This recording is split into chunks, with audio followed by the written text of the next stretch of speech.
Oke, Assalamualaikum warahmatullahi wabarakatuh. Jumpa lagi di GeoTV. Kali ini kita kedatangan tamu yang sangat luar biasa.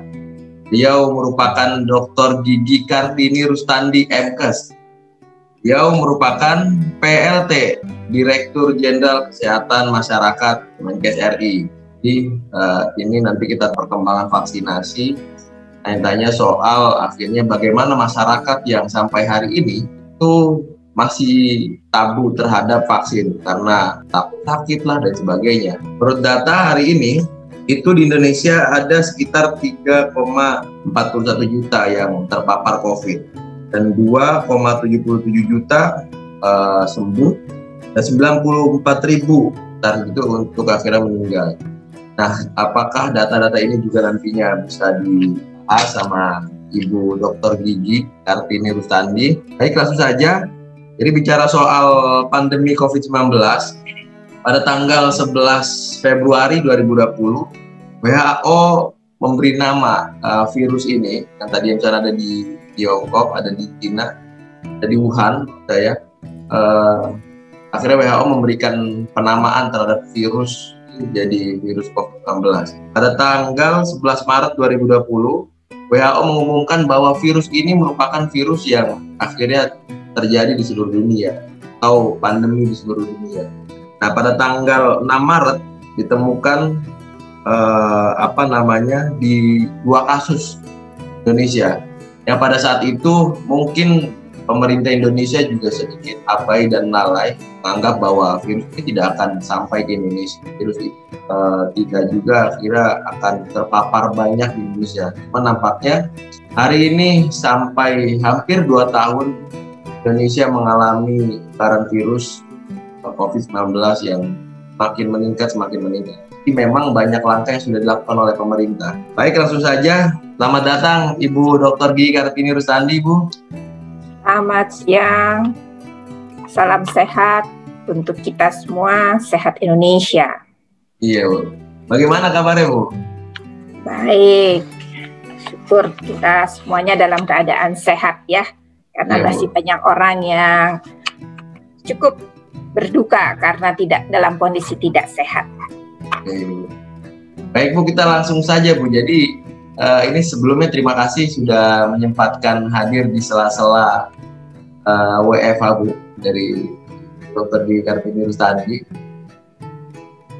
Kita bakal bicara soal COVID-19, Bu, dan vaksinasi yang hari ini sedang gencar di Indonesia. Kira-kira, Bu, apa sih langkah hari ini yang dilakukan oleh pemerintah, Bu, dalam penanganan COVID-19 yang konkret lah, katakan langkah-langkah konkret yang sampai hari ini dilakukan pemerintah.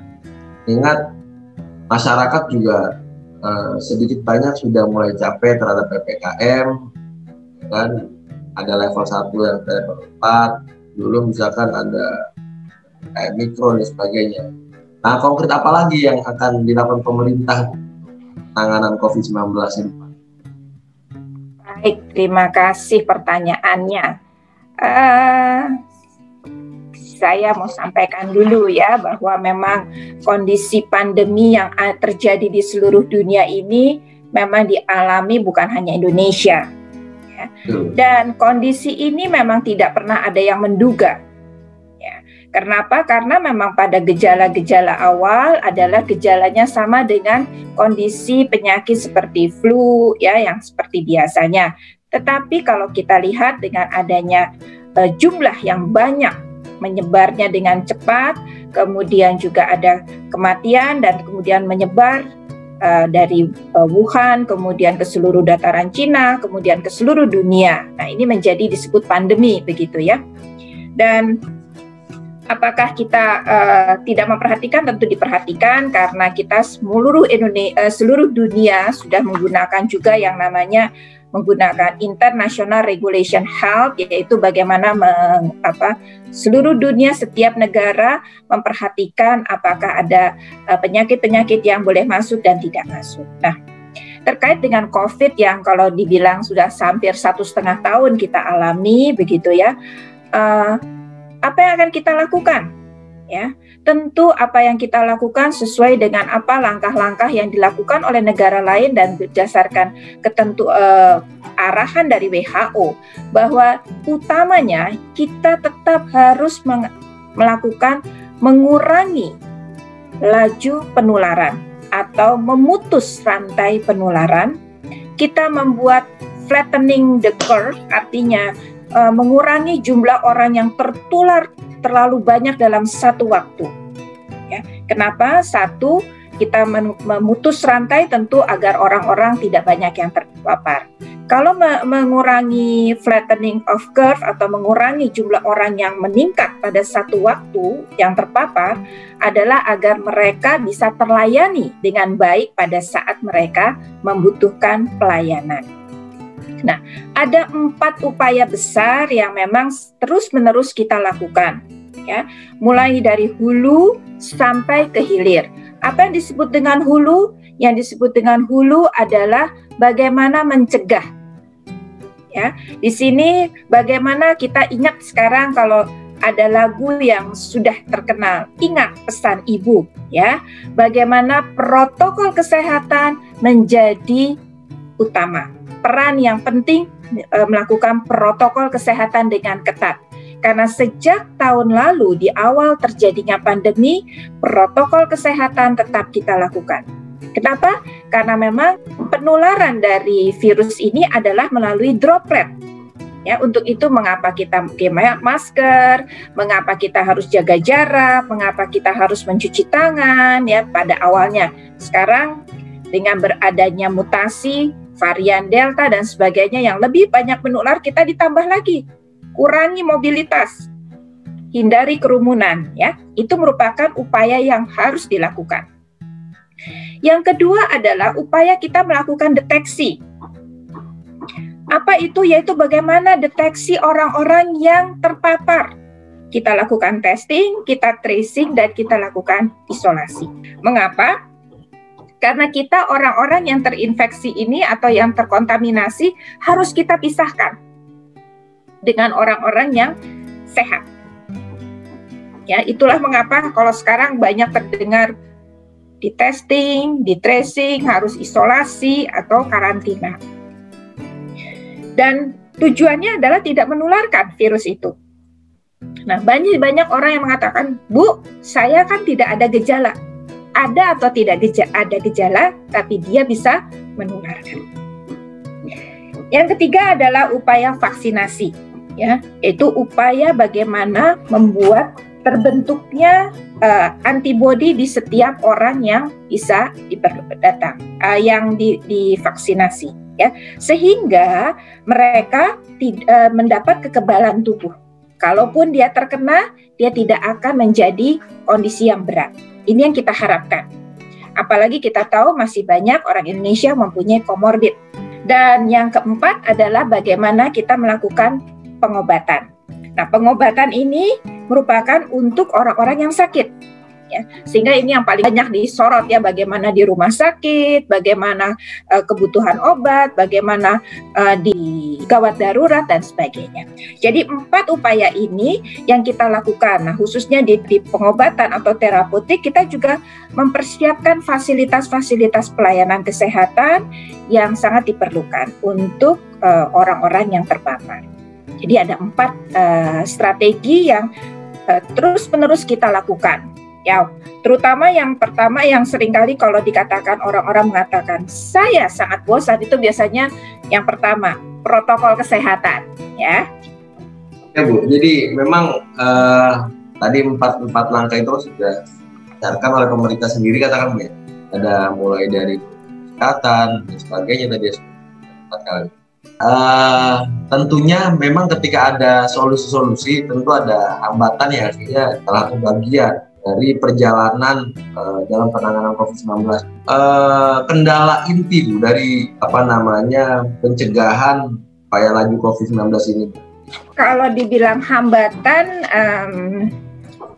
pasti ada hambatan ya. Tetapi di dalam setiap langkah ya, yang pasti adalah kita mengupayakan yang terbaik. Saya tidak bisa mengadakan hambatannya satu ya, karena misalnya ketika kita bilang protokol kesehatan, kita juga harus mempertimbangkan berbagai hal. Ya, misalnya orang yang udah bosan, kemudian orang yang harus diberi pemahaman gitu ya. Nah, ketika kita bicara pendeteksian, tidak mudah juga. Karena apa? Banyak orang nggak mau ngaku kalau dianya bahwa dia terpapar COVID. Karena apa? Takut dites, takut di karantina atau diisolasi mandiri. Jadi memang setiap langkah itu ada upaya-upaya yang perlu kita lakukan, yaitu khususnya kalau kami di kesehatan masyarakat, bagaimana upaya kita meyakinkan masyarakat bahwa protokol kesehatan itu penting, testing dan tracing itu menjadi hal yang penting dan harus dilakukan. Vaksinasi itu hal penting, dan ketika terapi dia harus melakukan upaya-upaya yang benar. Jadi memang beberapa hambatan itu kadang ada di ya. Kita gejala ataupun tanpa gejala, kadang kita merasa enggan untuk mengakui bahwa kita terpapar COVID karena kita masih pengen tetap jalan, ngopi, santai gitu, tanpa akhirnya orang mengetahui bahwa ternyata terpapar. Ini mungkin menjadi kelalaian awal kali ya.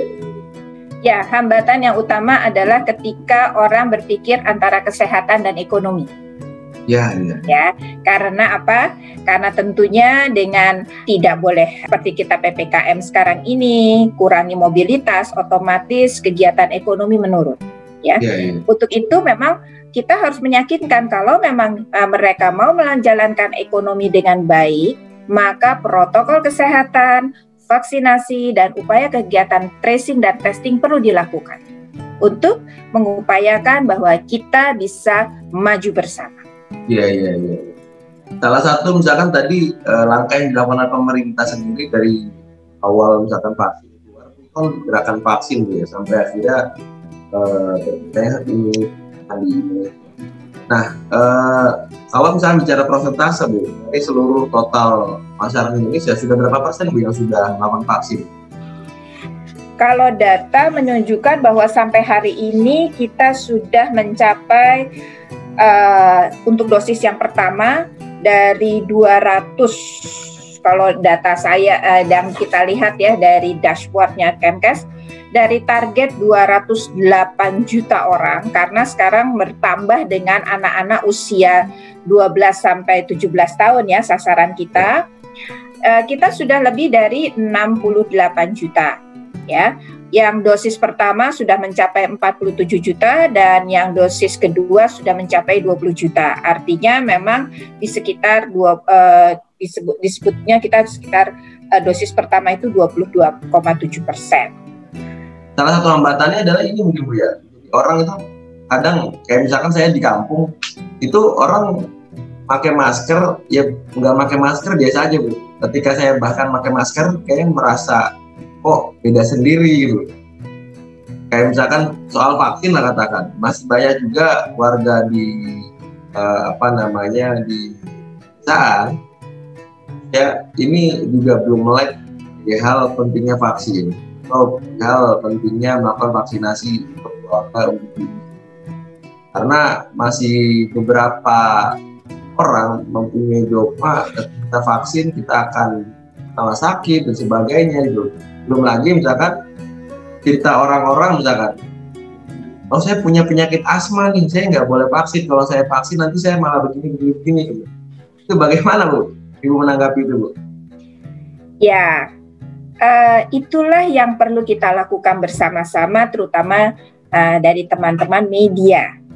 Bagaimana kita mengajak, kita memberikan informasi yang baik dan benar. Selalu saya tekankan baik dan benar, ya, tidak sepotong-sepotong sehingga memberi persepsi kepada masyarakat yang salah, ya. Nah, yang pertama-tama adalah pemerintah ini bukan hanya Kemenkes, kita dengan KCPPEN, kita bersama-sama dengan Kementerian Kominfo, ya, kementerian-kementerian lain, kita menginformasikan dulu apa sih yang namanya COVID, Apa dampaknya COVID? Ya, ini sudah banyak sejak tahun lalu kita lakukan. Ya, kemudian mengapa pentingnya memakai masker? Ya, bahkan saya sangat ingat di awal-awal memakai masker kita selalu katakan pasti tidak nyaman di awal-awal. Ya, sama kayak kita kalau pakai beli sepatu baru pasti di awal-awal nggak terlalu enak. Ya, tapi selanjutnya itu menjadi biasa. Demikian juga dengan vaksinasi. Kita harus berikan informasi yang baik dan benar mengapa mereka harus vaksinasi.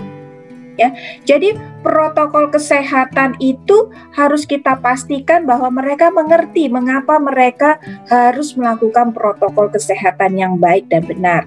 Ya, mencuci tangan, menjaga jarak, memakai masker. Kalau sekarang ditambah lagi mengurangi mobilitas, mencegah atau menghindari kerumunan, dan meningkatkan daya tahan tubuh. Itu menjadi hal yang penting. Mengapa? Nah, itu yang harus dilakukan. Dan tentu kita tidak bisa menyampaikan seperti saat ini saya sampaikan begitu saja. Kita harus sesuaikan dengan pemahaman mereka. Beda antara kalau kita bicara dengan orang tua. Ya, misalnya kelompok lansia, apalagi yang aku nggak mau tahu kan gitu ya, tapi mereka justru harus dibahasakan. Mengapa kalau di daerah Jawa Tengah dengan mengatakan jogotongo, ya tidak lagi pakai bahasa Indonesia, karena memang itulah yang mereka pahamkan. Bagaimana menjaga tetangga kita, ya. Nah, ini adalah upaya-upaya yang harus kita lakukan. Ya. Kemudian ketika kita harus melakukan tracing dan testing, kita saling mengingatkan.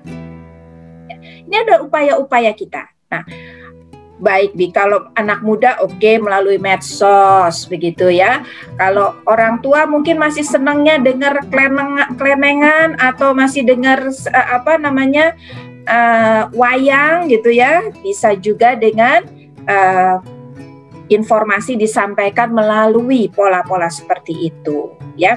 Kan tidak semua orang pakai gadget semua ya. Mungkin masih ada yang pakai TVRI, masih mungkin dengan RRI sambil mendengarkan, khususnya yang senior-senior kita begitu ya, yang para lansia. Nah, itu yang harus kita kejar.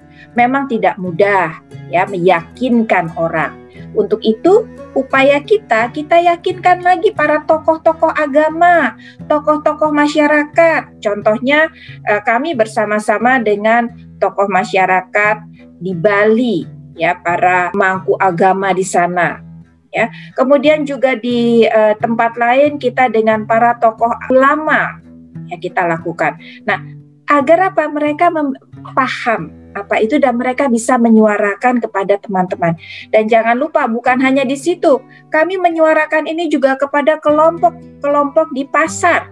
Ya, jadi pasar raya dengan berbagai anggotanya, di tempat industri dengan SPSI, dengan pengusaha, untuk tahu bahwa mereka perlu melakukan upaya-upaya yang tadi sudah kita lakukan bersama. Ya, protokol kesehatan yang dikenal dengan juga tracing, testing, dan treatment, kemudian vaksinasi, itu perlu kita informasikan terus-menerus. Ya. Jadi bahwa menanggulangan COVID ini, bahwa mengajak orang melakukan vaksinasi tentu harus ada pemahaman dulu. Ya, nah itulah yang dilakukan bersama-sama. Tetapi pada saat yang bersamaan tentu kita juga melakukan upaya untuk penanganan kasus-kasus yang ada. Ya, yang sudah terkena, terpapar seperti itu. Kan tadi Ibu udah ini ya kayak ternyata bukan hanya di tempat ibadah, bahkan sampai ke pasar-pasar juga akhirnya melakukan sosialisasi terhadap pentingnya masker dan sebagainya. Ada nggak sih pengalaman menarik, tentunya pengalaman yang membangun ya? Kalau disebut pengalaman atau cerita gitu ya, selama COVID ini banyak sekali. Ya, contohnya di awal-awal itu teman-teman pengusaha tempe itu sangat aware, ya. Mereka memasang spanduk nggak boleh masuk di tempat pembuatan tempe. Kita mau masuk aja pakai protokol kesehatan. Berarti mereka paham bahwa kalau tidak melakukan itu usaha mereka tidak jalan, ya. Jadi bahan pembelinya harus ngantri di sana, itu di UMKM ya, upaya-upaya.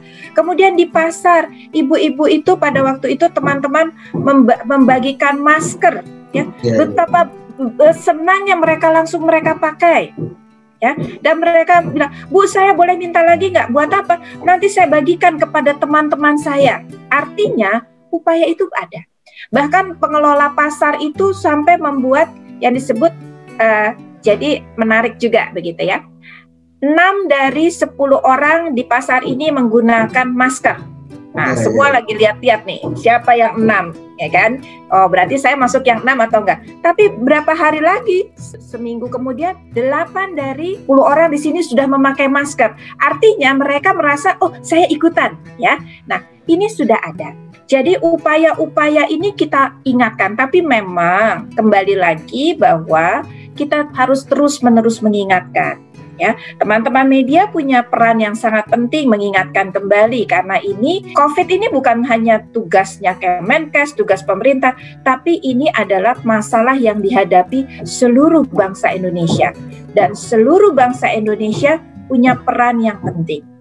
Ya, yang menarik lagi, masing-masing daerah punya program judul, ya, seperti tadi Jawa Tengah Jogotongo, ya, di Jawa Barat ada lagi bahasanya lain lagi. Bagaimana mereka membagi, bahkan saya juga tadi mengatakan ada lagi beberapa organisasi keagamaan mengatakan, ayo siapa yang punya uang 200.000, 300.000, 500.000 nggak apa-apa, nanti kita kumpulkan, kita akan berikan kepada satu orang selama 14 hari yang pada waktu mereka melakukan isolasi mandiri, yaitu mengirimkan makanan pagi, siang, dan malam. Itu kan upaya-upaya yang sangat menarik menurut saya. Dan di masa ini yang saya lihat adalah, yang menarik buat saya adalah pada masa pandemi ini terlihat bahwa orang mulai peduli kesehatan. Ya, kesehatan tidak hanya dilihat lagi, kalau dulu orang kesehatan, sekarang semua kementerian, semua masyarakat bergerak untuk kesehatan. Ya. Yang kedua adalah bagaimana gotong royong masyarakat Indonesia ini kembali terlihat. Kalau dulu kan masih, oh sekarang kita masing-masing katanya di perkotaan, ternyata tidak. Gotong royong itu terlihat bagaimana mereka, entah sekarang banyak ya komunitas yang mengantar makanan kepada tenaga-tenaga TNI, tenaga kesehatan, bahkan tenaga-tenaga di pemakaman ya. Itu merupakan upaya dan itu modalitas yang besar dari bangsa ini yang bisa kita kembangkan untuk mengatasi masalah pandemi ini. Terakhir Bu, sebagai pertanyaan terakhir dari saya, maksudnya Bu, untuk minimal ketika ada sahabat yang nanti nonton, sahabat yang menonton, orang yang masih belum tahu efek vaksin Bu, sesungguhnya efek vaksin itu apa ya Bu? Ya kita misalkan melakukan vaksinasi misalkan, sebagai bantahan dari orang atau sekelompok orang atau sebagian orang menganggap bahwa pasca vaksin itu malah sakit sebagainya. Sebenarnya efek samping vaksinnya apa Bu? Kita harus tahu dulu, sebelum kita bilang efek samping, kita harus tahu dulu apa itu vaksin, ya, atau apa manfaatnya vaksinasi. Ya. Jadi vaksin itu adalah satu zat atau bahan yang dimasukkan ke tubuh manusia. Ya, nah, mengapa? Karena dia akan membangun kekebalan dalam tubuh manusia. Ya, nah, pada saat membangun kekebalan itu pasti ada reaksi dari tubuh. Contohnya kalau anak-anak kecil diimunisasi kadang-kadang hangat gitu ya, panas, ya nggak panas lah, hangat, sumer gitu ya. Nah, karena apa? Tubuhnya sedang berupaya melawan untuk membentuk yang namanya imunitas. Nah, banyak kali orang selalu mengatakan, wah itu reaksinya. Sebetulnya karena sudah dipersepsikan dulu, gitu ya. Jadi sebetulnya kalau kita, saya divaksin 2 kali nggak ada masalah, nggak ada demam, nggak ada apa-apa. Sebetulnya vaksin itu memang pada saat masuk dalam tubuh manusia, maka dia akan tubuh ini akan memberikan reaksi. Reaksi itu untuk membangun kekebalan tubuh. Ya, jadi dia tahu, oh ini ada zat yang ini yang harus kita lawan. Nanti setelah terbangun, maka ketika terpapar, tubuh ini sudah tahu siapa yang pembentukan imunitasnya terbentuk. Nah, memang ada beberapa orang yang sangat-sangat sensitif, ya. Kemudian ada juga yang memang mungkin ada alergi, tetapi ini jumlahnya sangat sedikit. Nah, cuma kalau kita sudah mempersepsikan pasti akan sakit, pasti sakit gitu ya. Nah, jadi sebetulnya ada gejala pasti ada, tetapi gejala itu biasanya ringan. Ya, kalau kita lihat dari sekian banyak yang sudah divaksin, kalau tadi sudah hampir 67 juta, ya, yang relatif yang kita namakan KIPI, ya, kejadian ikutan itu sangat relatif sedikit. Kalaupun ada biasanya demam-demam, sakit di tempat vaksinasi, ya iyalah namanya badan kita disuntik jarum ada sakit rasa yang ya, pasti ya. Tetapi rasa-rasanya yang lainnya sangat relatif sedikit. Ada yang sampai demamnya cukup tinggi, tetapi biasanya tidak terlalu berat. Ibu, terima kasih atas waktunya, Bu. Terakhir, Bu, saya pengen Ibu memberikan pesan seluruh ya kan, atau seluruh masyarakat Indonesia agar minimal melek terhadap kesehatan, gotong royong melawan COVID-19. Indonesia menang melawan COVID, karena mengingat kita juga sebentar lagi menyambut hari kemerdekaan kita, bukan 76. Ya, baik. Bapak Ibu yang saya banggakan, tentunya di masa pandemi ini kita harus mempunyai upaya bersama. Kita tahu pemerintah sudah mengajak kita untuk melakukan 3-4 langkah. Bagaimana protokol kesehatan kita kerjakan, kemudian bagaimana kita melakukan penguatan di tracing, testing, dan treatment. Yang ketiga adalah bagaimana vaksinasi dan juga nanti kita melakukan pengobatan. Peran kita bersama untuk mengatasi pandemi ini tentu ada. Bahkan peran masyarakat menjadi sangat besar, terutama kalau kita mau bergandengan tangan mengatasi masalah pandemi ini melalui menerapkan protokol kesehatan dengan baik dan benar. Ayo kita lakukan vaksinasi dan jangan lupa ikut serta berpartisipasi di dalam kegiatan tracing, testing, dan treatment. Khususnya pada saat melakukan isolasi mandiri dan karantina, peran Bapak Ibu akan sangat besar. Karena apa? Dengan melakukan 3 hal ini, maka jumlah orang yang terpapar akan menurun. Sehingga yang memerlukan perawatan di rumah sakit akan berkurang. Ayo, bangsa Indonesia pasti bisa. Terima kasih. Salam sehat, sehat Indonesia. Ya, terima kasih Ibu, Ibu Dr. Gigi Kartini. Jadi, alhamdulillah dari kita sudah banyak bicara soal vaksin, bahkan bicara soal bagaimana gerakan yang dilakukan pemerintah sampai ke pelosok-pelosok pasar, pelosok-pelosok desa.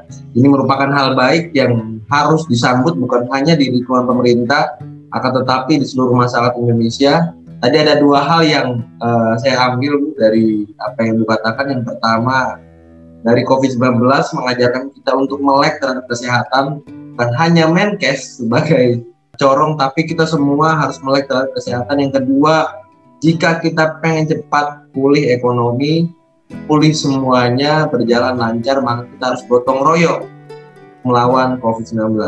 Baik, dari saya Arif Fadilah, GeoTV.